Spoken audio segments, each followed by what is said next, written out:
Hi, Pueo. Aloha. Thank you for having me. But tell us how you came to meet Joe and Kristen.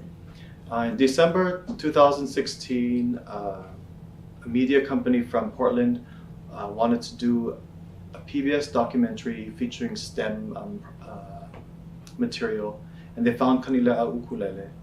They asked me to be the cultural consultant. Prior to that, I had seen Kanileʻa ukulele around. I wasn't too familiar with what they produce. So I came on that first day of interviews here to the factory, and I just fell in love from the aloha that Joe and Kristen exude to the quality of the instruments. I was blown away. We went to Kanileʻa right after that and filmed around the property, and I knew I was going to start saving my pennies to one day buy a Kanileʻa ukulele. Lo and behold, in 2018 spring is actually you contacted me and said, come in and pick an ukulele.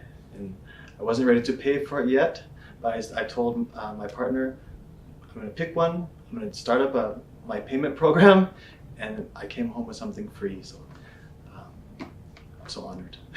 Can you share with people your process of picking out an ukulele? I was very intrigued, but this is not uncommon, where people hear music and feel music differently through their physical senses. Can you share that with us? Yes. So something about me, how I experience sound, it's not just auditory. I also have a taste in the back of my at the back of my tongue, I think, and it's kind of a metallic sensation. And so part of what draws me to a sound is that experience. It's not necessarily a good or bad taste, but it's just when combined with the other senses, it allows me to absorb the sound in a different way. And so I'm attracted to what makes me feel good in that sense. And Kanileʻa, that it's such a clear taste. I love that. Pueo, you were a very big part of a project that Kanileʻa put out, a CD project called Ola Ka'aina. Oh, yeah. Can you share with our viewing audience how you participated? Sure. So Kanileʻa asked me to compose two mele. One was an opening chant, or something that could be used as an opening chant, and the second one what had to do with conservation and the values that Kanileʻa promotes.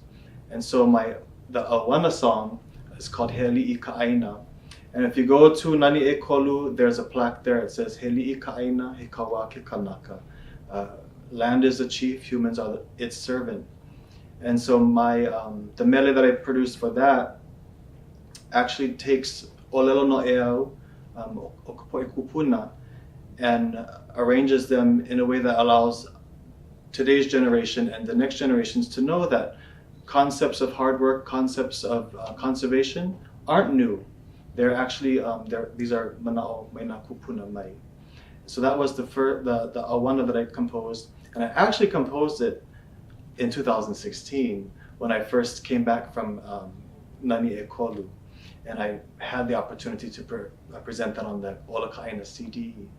The mele kahiko or kahiko style that I composed is meant for the papahehi, and it has three layers of meaning. One is just the general area that Nani'ekolu is found in.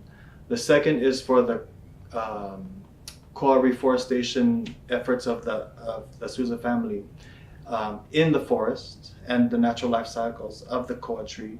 And then the third is actually for the life cycles of the koa from being propagated to outplanting. And that the papahehi was created, it's the treadle board. It was created from curly koa by Joe, and he created a set for my halau. And we used invasive species wood as the kala'au.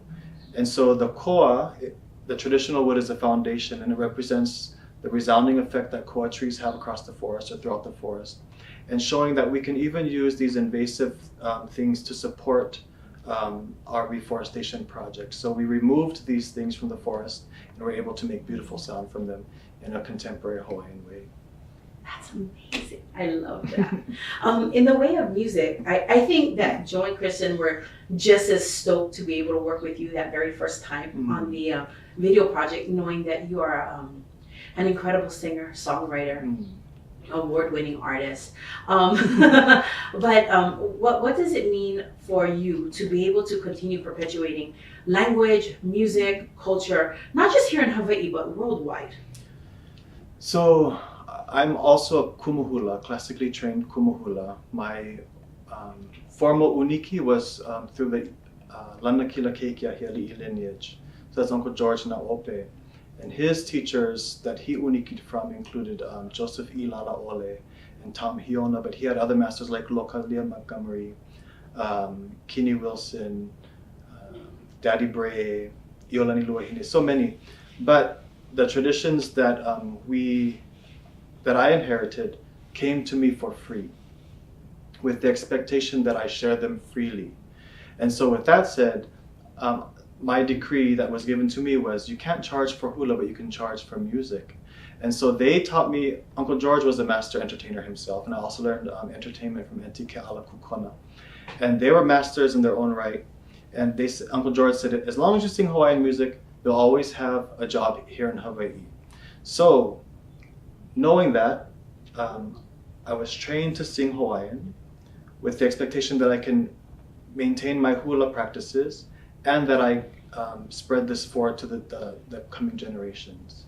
So music to me isn't just a lifestyle, it supports my life as well. And a responsibility. It's a huge responsibility. As a musician, when we sing other people's compositions, it was told to me that my kuleana is to portray as best as possible the mana of the composer through that composition. So when I sing, sometimes people say, why were your eyes closed? I feel uncomfortable with people watching me, but it's a kuleana to present that mele. And so I kind of go into myself sometimes and try to fulfill my kuleana as best as possible. But yeah, mele, music, it's not just an object or a frivolous thing to me. It is a kuleana. So when you take your ukulele with you, what is the one thing that you want people to take away from a performance with Pueo? Pueo standing there, he's strumming his ukulele, he's singing his songs, whether it's original compositions or the compositions of others. What is the feeling that you want people to walk away with? When people watch me perform, I hope that they feel part of that moment with me. We're connected as humans on so many different levels. And if mana, or our voice is mana that you can hear, and our Hawaiian words are mana that you can hear, that mana can connect us. By my strumming and the way that I breathe, the audience will automatically begin to feel the same effects. We breathe the same. If I hold my breath long, they're holding their breath long. With the beat that I use, our heartbeats become in sync. And so in that sense, it's a unifying aspect. Even if they don't speak the language, I'm hoping that the mana of the words can come across through that performance, that presentation. And finally, what words as a kumuhula, as a speaker of our language, as a musician, and as a man who loves Hawaii, what words of wisdom do you have for others who are coming through and trying to find their place, especially among our native Hawaiian keiki, our native Hawaiian youth? They're trying to find their place in this world, and yet they're still trying to keep the traditions of their family and their ancestors as alive as possible. What kind of wisdom or encouragement can you share?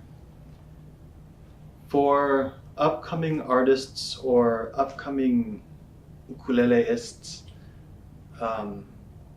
now, the moment that we're in now is directly between the past and the future.